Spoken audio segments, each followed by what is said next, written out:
mystic arts, craft unrestraining, mighty architect divine. Hail, eternal to the end, master of enlightened art, doth to all thy words extend, to our initiate let us impart. Who comes here?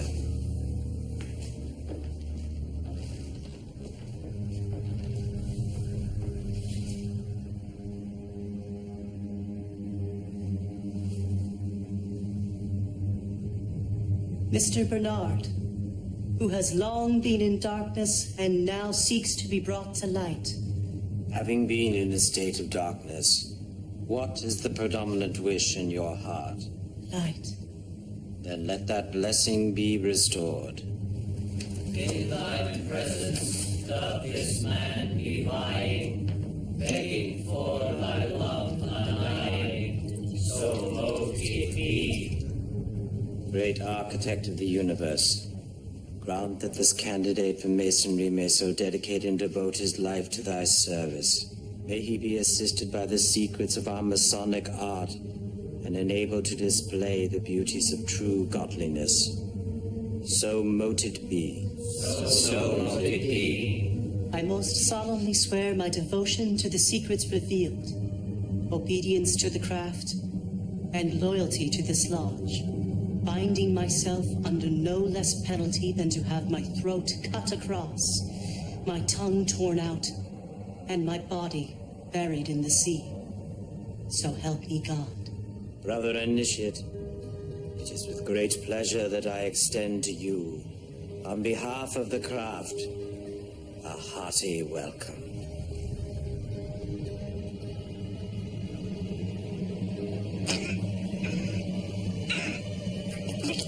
Bernard?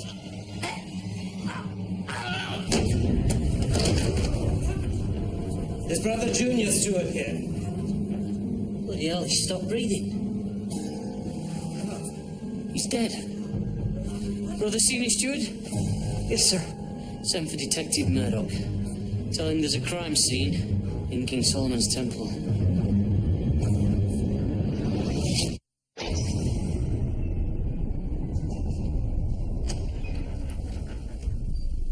His name's Victor Bernard, a newly entered apprentice. He applied for his first degree a few months ago. And he died right in front of you, sir? Yes. Hell of a thing. It only took a few seconds. He started foaming at the mouth just after he took the blood oath. Blood oath? Sir, he was drinking... Not actual blood, Murdoch, wine. Oh, and it's been secured.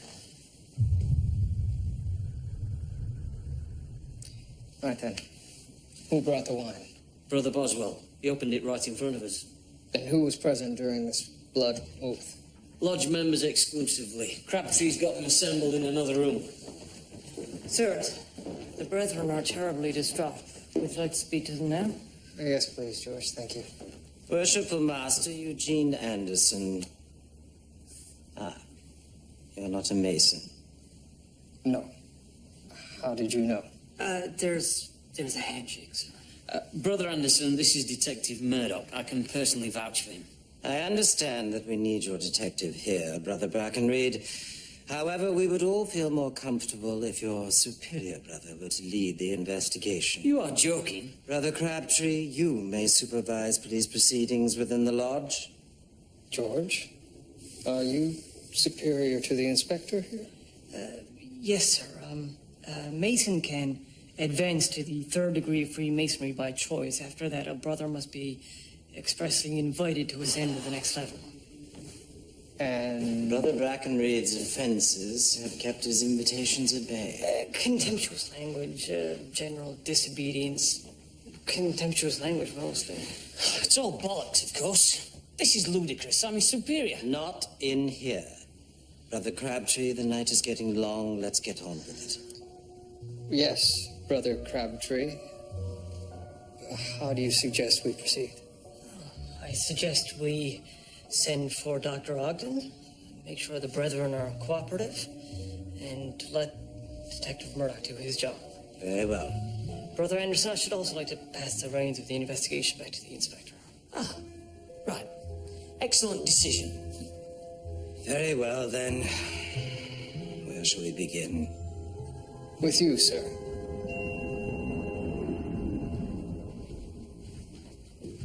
Are you an atheist? I beg your pardon? Are you an atheist?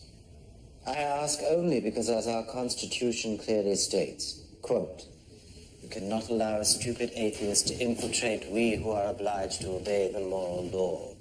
No, sir, I am a Catholic. A papist. I suppose that's better. Sir, did you know the victim well?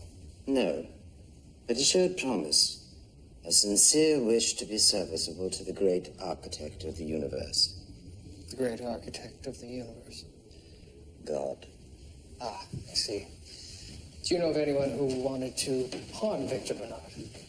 No, he was a decent, orderly, quiet man. Had he been having any troubles lately? I wouldn't know. Was he friends with anyone here? I suppose the man who first proposed him. Brother Winters. We met 6 months ago. My law firm was in the same building as his accounting firm. Victor was a clever chap. Amiable, very droll. So you proposed him? Yes, he was a genuinely great addition to the Brotherhood. Though I admit I had ulterior motives in sponsoring him. Oh, such as? Victor was a brilliant accountant.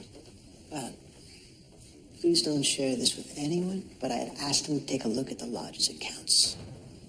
But doesn't the lodge have its own treasurer? Yes, Elias Boswell. But let's just say that when he drinks, he tends to brag about things he cannot afford on a banker's salary. You suspected him of skimming funds? Yes, I thought Victor could discreetly examine the books to a sort of internal audit.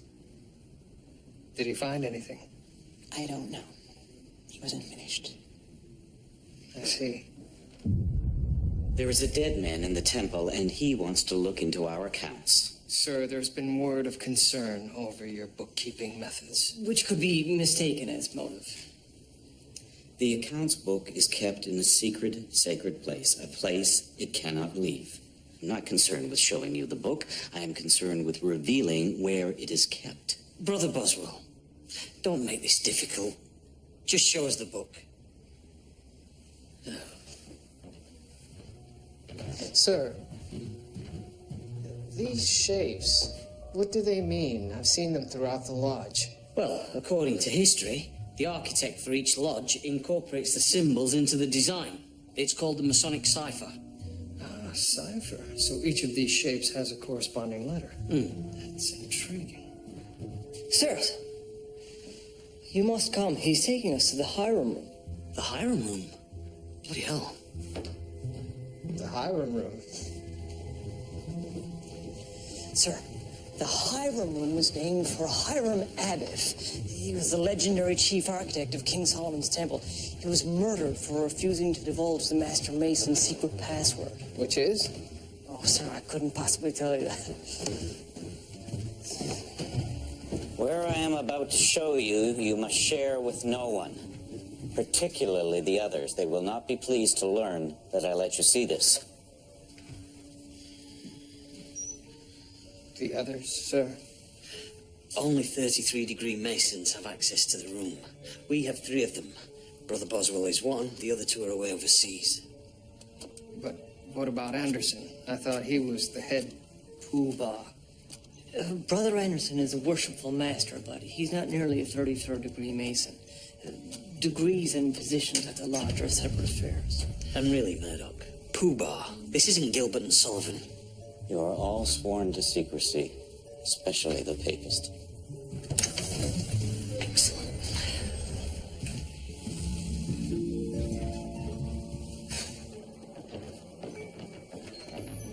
Oh, my.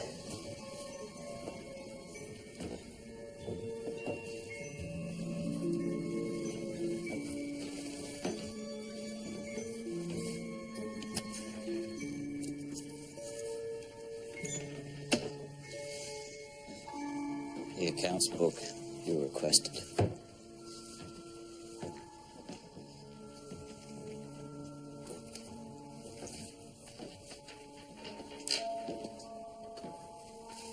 An original page of sheet music from the Magic Flute. Mozart was extremely enlightened and a good friend of the man who founded the Illuminati. But I thought the Illuminati were considered heretical and officially suppressed. Yes, of course they were.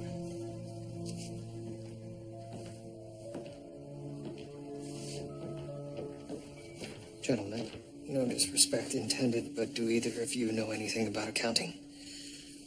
Well, we've got dues paid, initiation fees, charitable association deposits, and not one withdrawal over $10. From my understanding of the lodge's practices, sir, these look to be in order. That will be Dr. Ogden.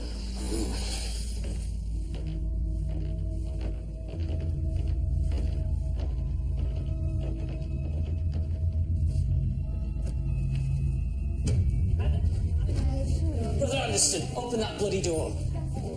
Absolutely not. There's a woman out there. It's Dr. Ogden. She must come in. This is outrageous. We have accepted your papers as a visitor. But to ask us to allow this woman to set foot in Excuse the me, great brothers. hall, Let her in. it's too much. Sir, a coroner must tend to the body, and Dr. Ogden is second to none. At the very least, she should swear an oath of secrecy. I think my Hippocratic oath trumps yours. Cheeky thing, isn't she? Yes, that she is. But she's hardly a thing, sir.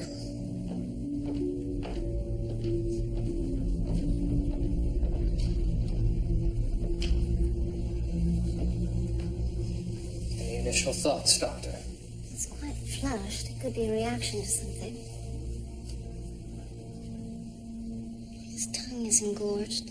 From the bloody foam around his mouth, I suspect his throat is swollen shut as well. He died of asphyxia then.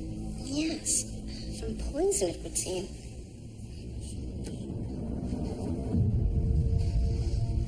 Sir, these brothers of yours, they aren't the most forthcoming bunch. They're not a bad lot. We do a great deal of work for charity, even though I do admit the rituals are laid on a bit thick. Ah, yes, the blood oath. And this from a man who drinks the blood of Christ every Sunday morning.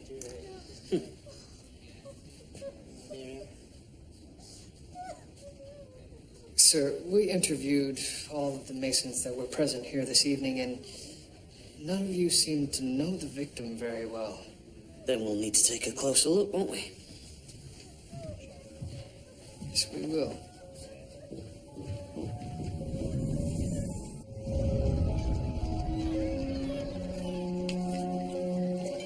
Sir, I spoke to a few of Victor's fellow boarders. And what did you learn, George? Well, apparently he moved in about 8 months ago, buried himself in his work, pretty much kept to himself. By all accounts, he was a quiet, orderly, very amiable man.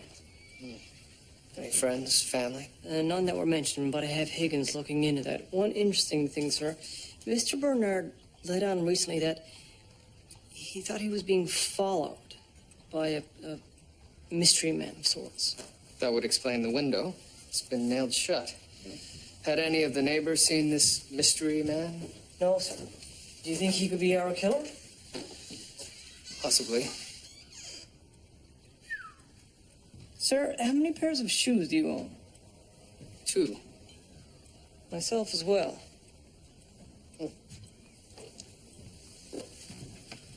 These were made in Italy.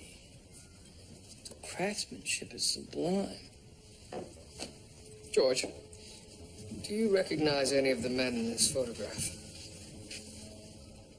Oh, friends from his hometown? Wherever that is. Have you seen anything that would accommodate this key, George? I haven't, sir. I hope the inspector's having better luck with Mr. Bernard's employer. I'm afraid not. Victor Bernard joined Ashton Associates Accounting Company about 7 months ago. Apparently a first-rate accountant with a real flair for numbers. Then let me guess, he was described as quiet, orderly, and amiable. Yes, almost to the letter. Sirs, I've just been down to the city registry office. There's no record of Mr. Bernard beyond 8 months ago. Well, he didn't just appear out of thin air, did he? Sirs, Dr. Ogden has requested an immediate audience with all of you. Do you have something for us, Doctor? Yes, as I first suspected, Victor Bernard died of some sort of toxicity. He was poisoned. Other than the wine, the stomach was empty, so no poison was ingested prior to the initiation. And there was no indication of puncture wounds or inhalation of gas. As fascinating as this is, Doctor, did you really need to drag us all down here? Yes, I think I did. There's one more very important fact you're going to need to know.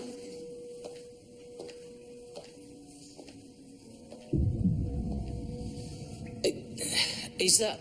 Are those?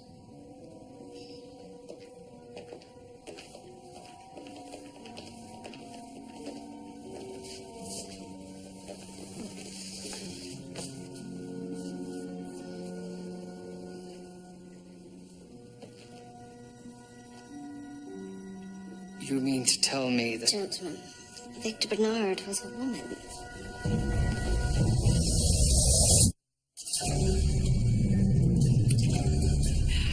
I passed water with that woman standing right beside me.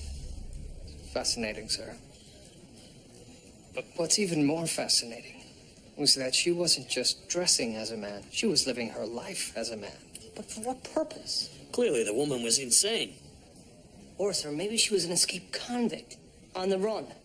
Or a spy. Crabtree, you've read too many penny dreadfuls.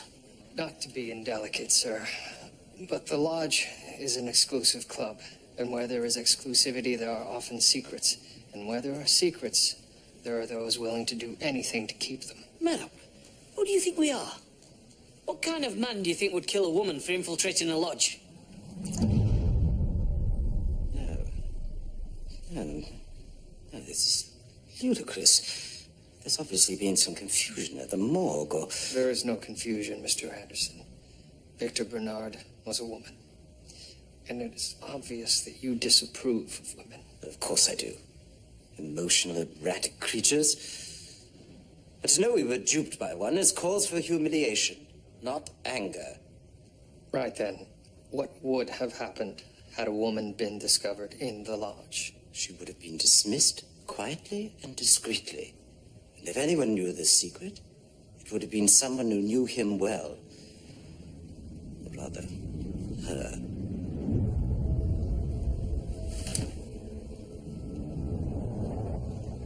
I don't understand.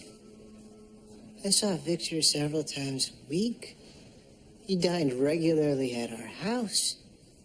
And all this time you'd spent with her, you had no idea she was a woman. No, never. You say Victor dined at your home frequently. Perhaps Mrs. Winters sensed something? Miriam and I have no secrets. None.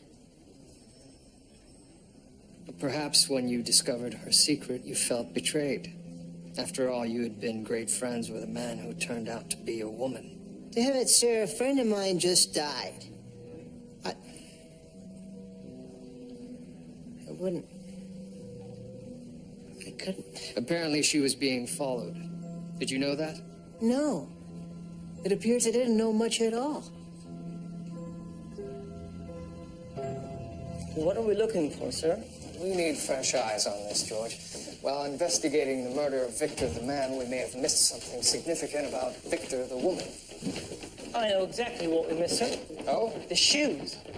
I mean, not the shoes themselves, but the sheer number of shoes. My 16-year-old cousin Penny has an obsession with fashionable footwear. Sir, I think all women share a strange fascination with shoes. Surely that's an exaggeration, George. I wouldn't be sure, sir. Wait, George. Something's different.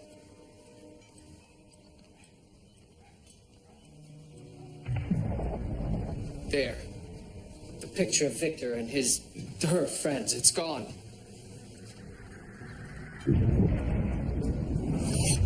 man with the cane. George, we may have just passed our killer in the stairwell.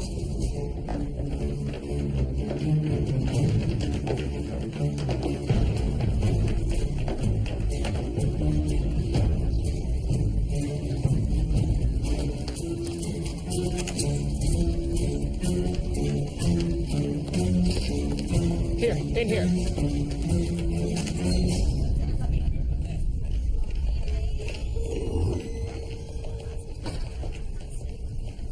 Carry on down the corridor, George. I'll check out these rooms. Sir.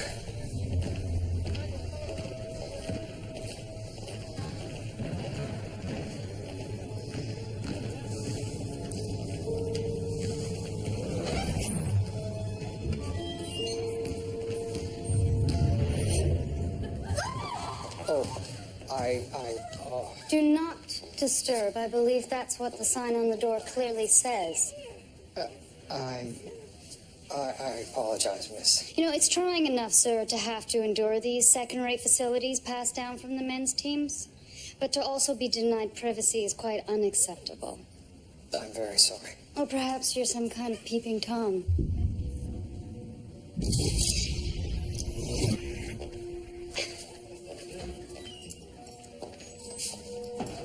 Sir, there's no sign of, Excuse me. George, come here. just give us a moment.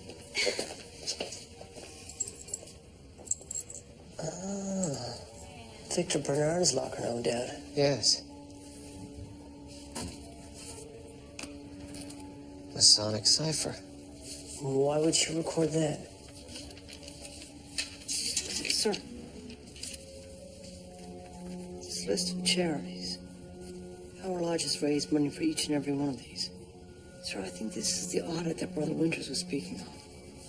Yes, it would seem Victor, or whoever she was comparing lodge accounts against those of the actual charities. George, we have to get Higgins to find out everything we can about the treasurer, Mr. Boswell. Excuse me. That is private property. Yes, the property of a dead woman, I'm afraid. Her name is Grace Reed.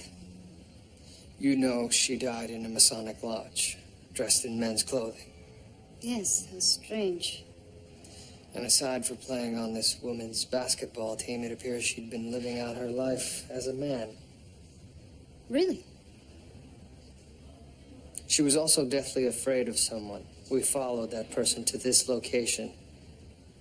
Do any of you know who he is? No, sir.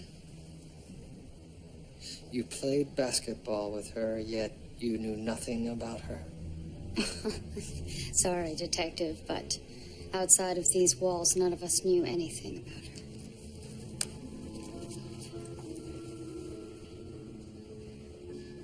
They're lying. All of them. So let me get this straight. A man in the lodge is killed, only this man turns out to be a woman who is somehow connected to a women's basketball team who seem to be hiding something. And the thing connecting the two of them is a mystery man with a cane. With a goatee, sir. It's complicated, to be sure. Complicated? Complicated? It makes no bloody sense whatsoever. Now, if these basketball girls do know something, let's drag them down the station and let's scare the living daylights out of them. A subtler approach might be more effective with this, sir. Perhaps we could send someone in undercover. That's a good idea. Oh, who?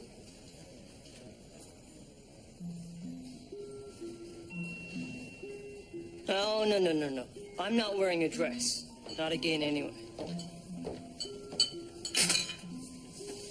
Good evening, gentlemen. Detective, this is all the equipment you should need for testing toxins in the wine.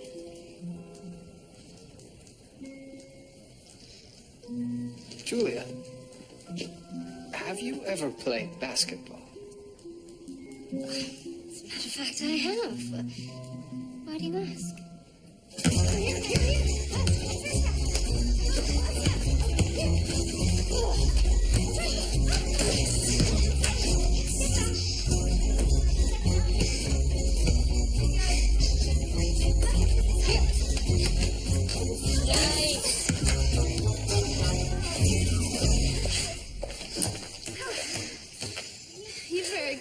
Ogden. I tell you, when you grow up playing with country club boys, you learn a thing or two. Lucky for us, you dropped in. Back to it.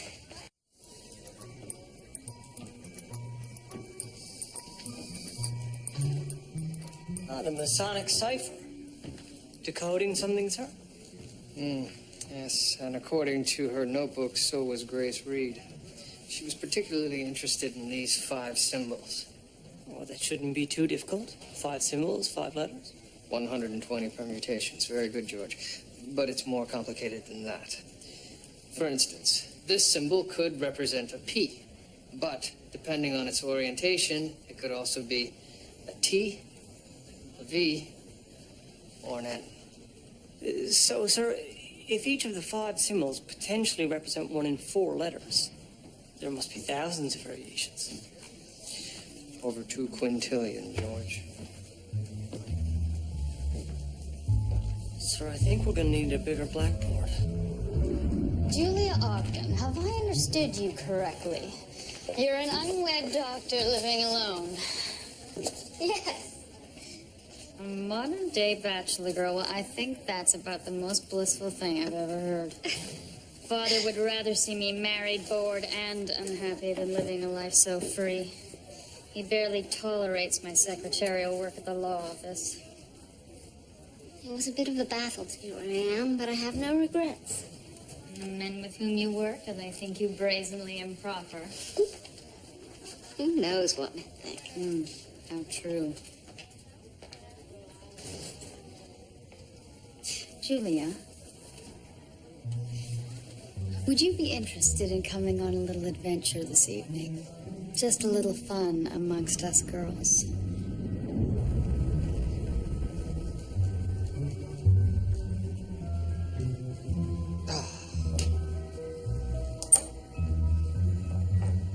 Not having much luck, sir? No, I've tested this wine for every toxin I can think of, and nothing. How are you coming along with the bottle and cork?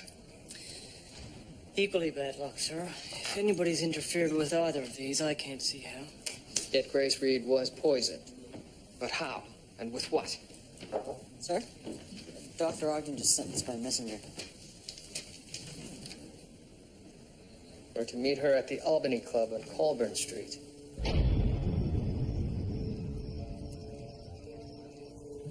Sir, this is a gentleman's club. Are you sure Dr. Ogden meant the Albany? That's what Higgins wrote down. Guests of Dr. Ogden's.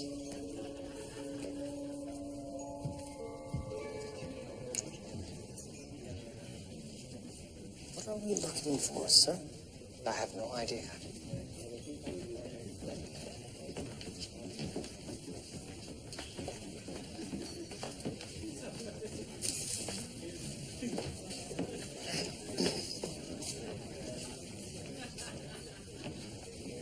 Have either of you a light? Sorry.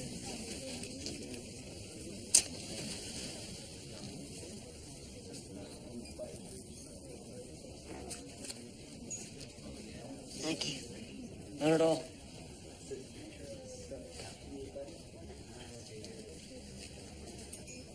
Julia. Dr. Ogden, you look like a man. Like a pretty man. I had no idea a man's suit could be so comfortable. It's delightful not wearing a corset. Julia, what on earth are you doing? You wanted me to find out what the basketball team was hiding. And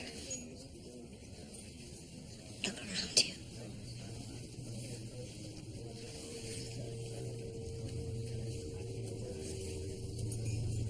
Look closely, will you?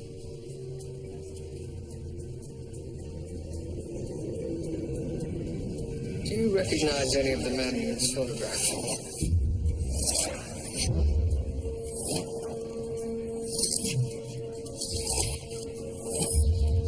The women's basketball team. Those are women? Oh, my goodness. Sir, they're exceedingly convincing. What are they doing here? And why dress like that? It's a sort of club. They seek experiences that give them liberties exclusive to them. Sir, sir. Hello. It's our man with the cane.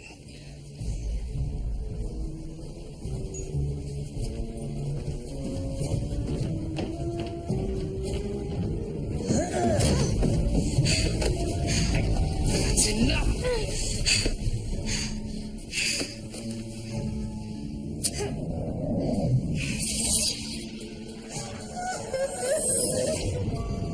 Mrs. Winters.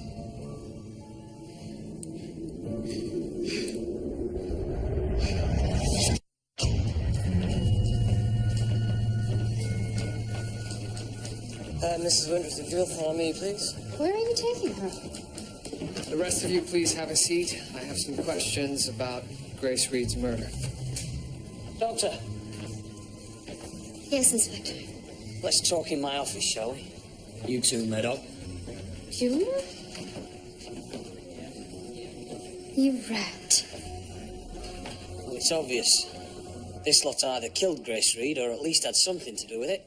In a Mason's lodge, I don't see how that's obvious. They did lie to me. They were afraid.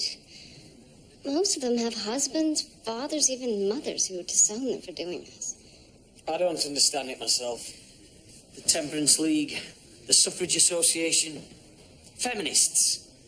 And now this. Wearing suits as if dressing like a man will make them one. They don't want to be men. They want to be equal. No, they don't. They have no idea what it takes to be a man. And trust me, love, when I tell you that they couldn't handle it.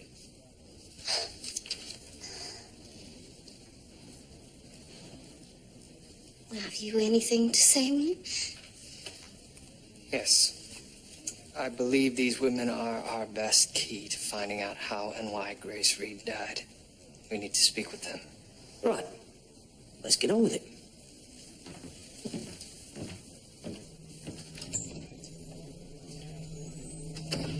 Have you no opinion on this matter? Yes, of course I do. And yet you just stand there.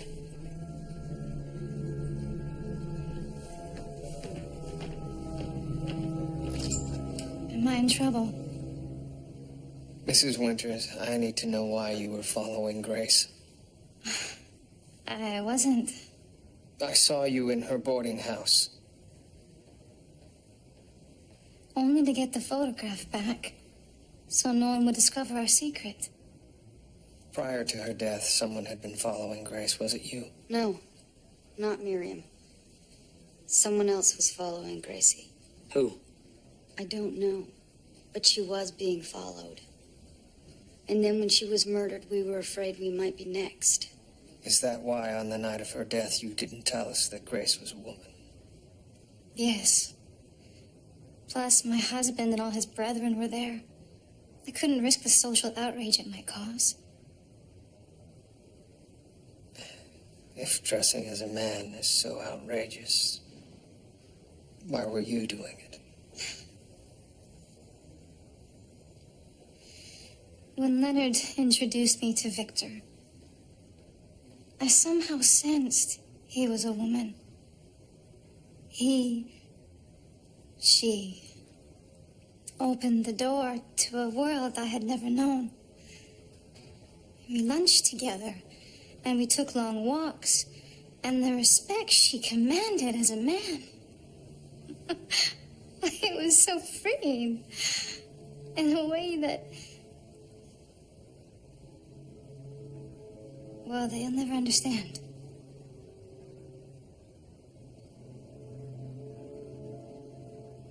Were you also planning to live your life out as a man? Goodness, no. Victor was the only one so serious about it.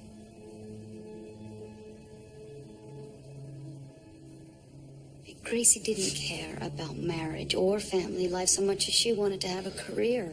But nobody will hire a female accountant, so she interviewed for the position as a man. And then she got the job. Yes. And it was so exhilarating being independent. But then, several weeks ago, she began to feel like she was being watched. I mean, at first we thought she was being paranoid. Why did you change your mind? Well, then Miriam saw him, too.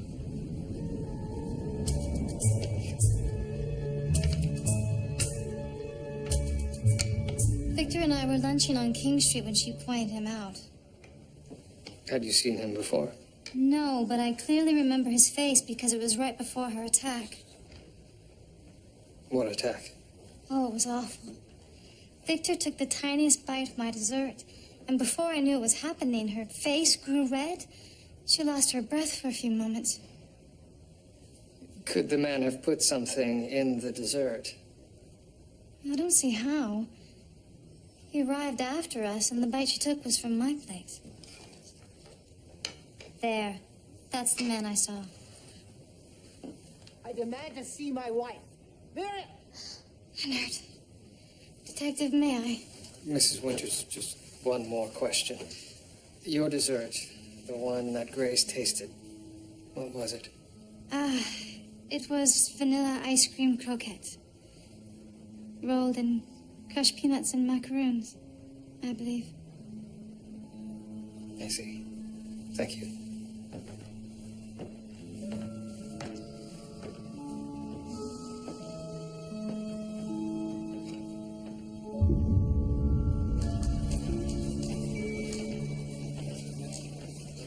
Miriam? What in the world is going on here? Who are these people? Why are you dressed like that? Leonard, please don't be angry. These are my friends. What kind of friends? Well, it's a club of sorts. Victor introduced me. Can you get this from me? Victor's true nature, this secret club? Yes, Leonard, a secret club. Just like your secret Mason's club, and your secret gentleman's club, and your secret country club. Miriam, please. I never meant to keep anything from you. All right. Leonard, please take me home. This is our mystery man. Do either of you recognize him? No? Crabtree? No, sir.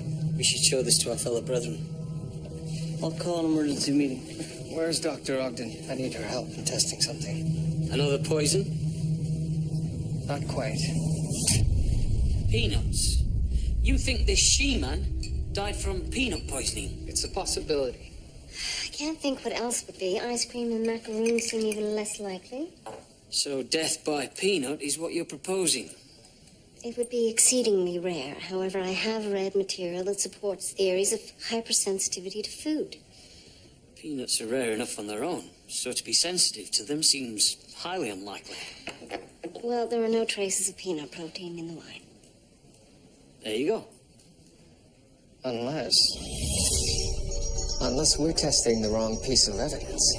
What if the killer ground the peanuts into a fine liquid-soluble paste, spread it in the skull, then when the wine was poured into the skull, it would have mixed with the peanuts, becoming lethal to Grace Reed? It's possible. This mystery man could easily have learned of Grace Reed's sensitivity to peanuts from the attack she had while lunching with Miriam Winters. Exactly. Detective, a word?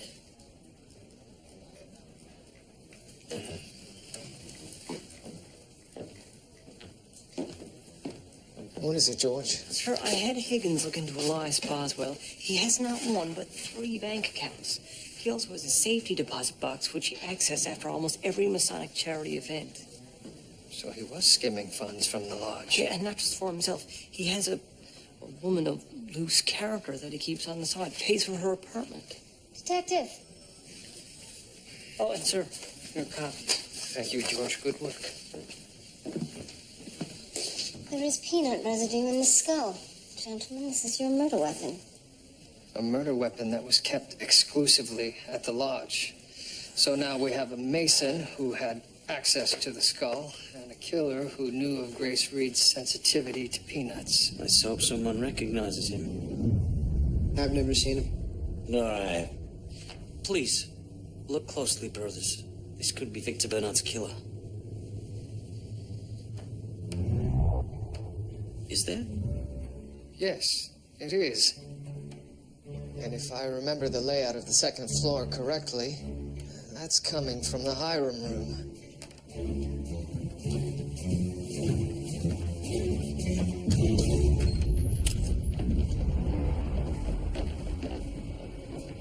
morality of our temple has been tested.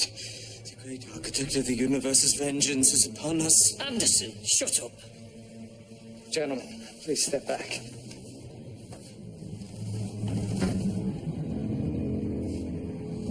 Isn't that the man that was following Grace Reed? Yes, sir, I believe it is. So that's our killer. It seems so.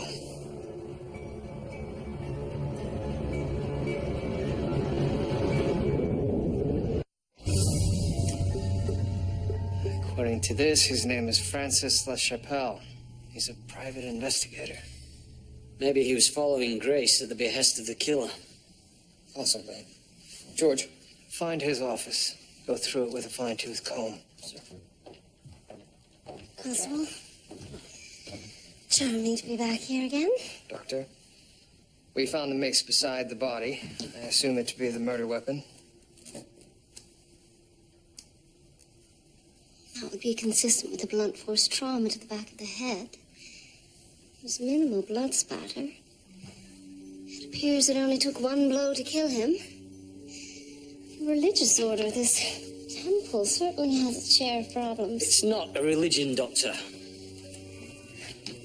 A set of beliefs embraced with ardor and devotion? Actually, sir, by definition it is. Murdoch, don't be such a smart ass. Sir. Sir, the door was locked before we came in, was it not? I know what you're thinking. Only one man had access to the room. The man who let us in.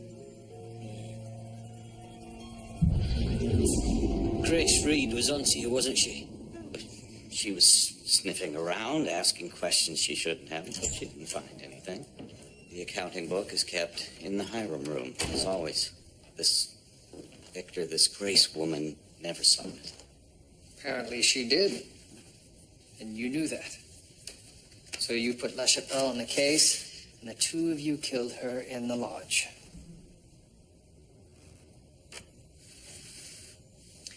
I've never heard of this LaChapelle. LaChapelle was the only one who knew about your involvement in the murder. So you got rid of him too. Listen to me. I'll admit that I've been skimming funds from the charity fundraiser. But someone else killed that man in the Hiram room. How did they get inside? You were the only member present with access to that room. That's what we tell everyone, but anyone can get in if they know where to look. Brother Breckenreed, I swear it. I swear it on the name of the great architect of the universe. Great architect of the universe.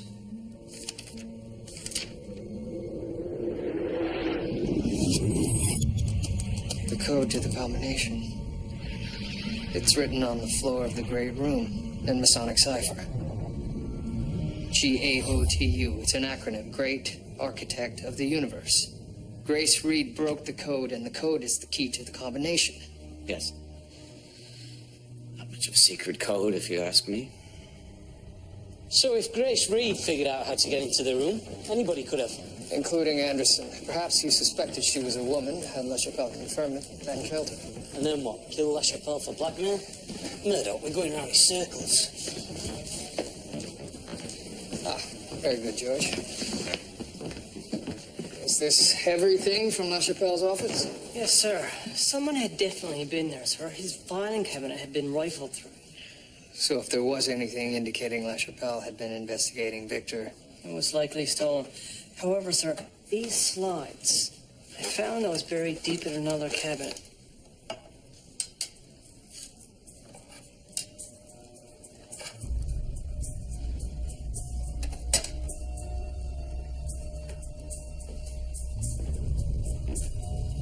Take a look at this, George. Sir, it looks like Victor and she is sitting with someone. Let's find out who, shall we?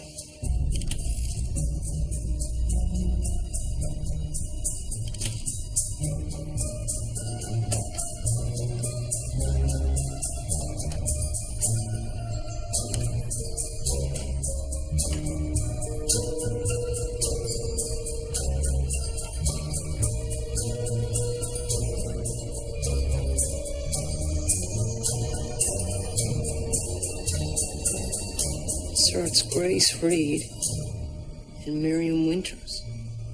No, George. It's Victor and Miriam. I believe I know who murdered Grace Reed. Now all we have to do is trap the killer. What exactly do you mean, Brother Crabtree, when you say you want to break into the Hiram room? Well, it's embarrassing, really, but the room had been locked before a key piece of evidence was collected. Brother Boswell is keeping the combination close to his chest. What key piece of evidence? The murder weapon. Can you not force Boswell's hand? It would be blasphemous to smash one's way into any room at the lodge, never mind the Hiram room. When are you planning this? Sometime tomorrow. I can see the constabulary's dilemma. I don't like this one little bit. Brother Anderson, it would help us catch a killer. Fine. Permission granted if you must.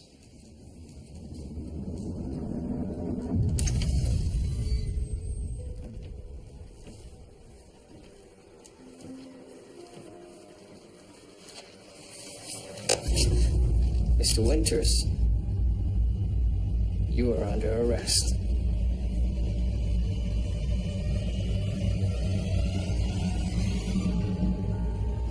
How did you know? This photograph gave it away. Anyone looking at this picture would think these two were lovers. You did, didn't you? Yes. Miriam and I were closer than any two people could be. Then she started spending so much time with that man. That's when you hired LaChapelle to follow Miriam. But he mistook their relationship for something else as well. And your worst fears were confirmed. You learned of Victor's sensitivity to peanuts, which led to the poisoning of the skull.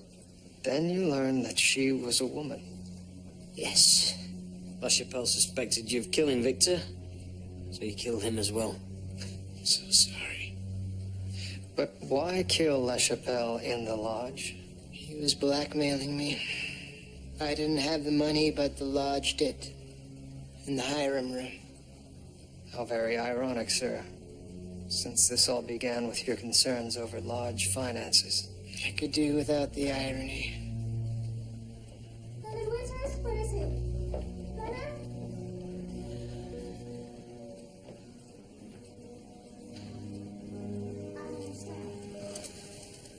I can't see her now. I can't see her face when she learns what I've done. Please, let me speak with him. I'll speak with her. Sit down, Leonard.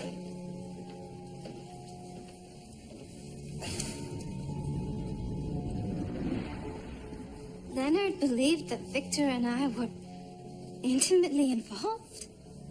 He had no idea at the time that Victor was a woman.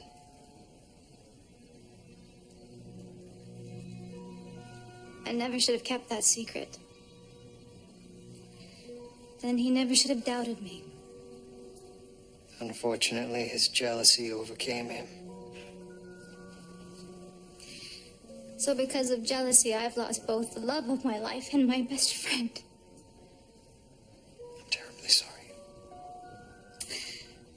Leonard once told me that the biggest difference between men and women was that men can keep a cool head. Women cannot. What do you make of that?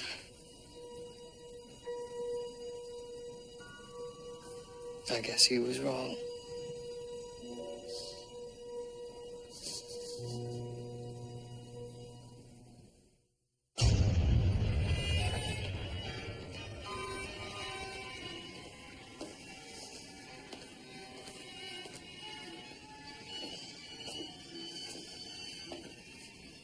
Am I interrupting?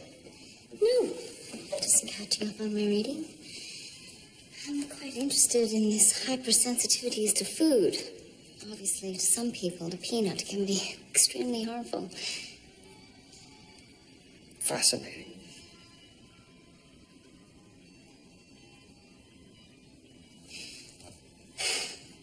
Is this something you need? Yes. I made you angry earlier. Yes. I don't know why. The inspector was being archaic and thick-headed, and you just stood there. Julia, that was your argument. And for me to jump in as though you aren't strong enough to handle yourself in the situation somewhat defeats that argument. Well, I only wanted your support. And you haven't. Completely. But I will not rescue you, Julia. Because from everything I know about you, you don't need it.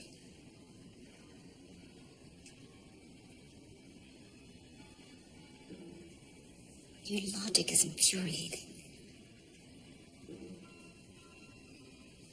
Just a little bit winsome.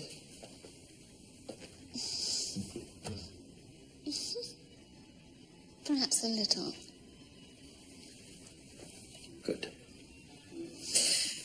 Now, would you like to tell me more about these food sensitivities?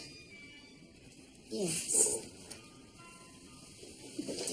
But first, I want you to kiss me like a man.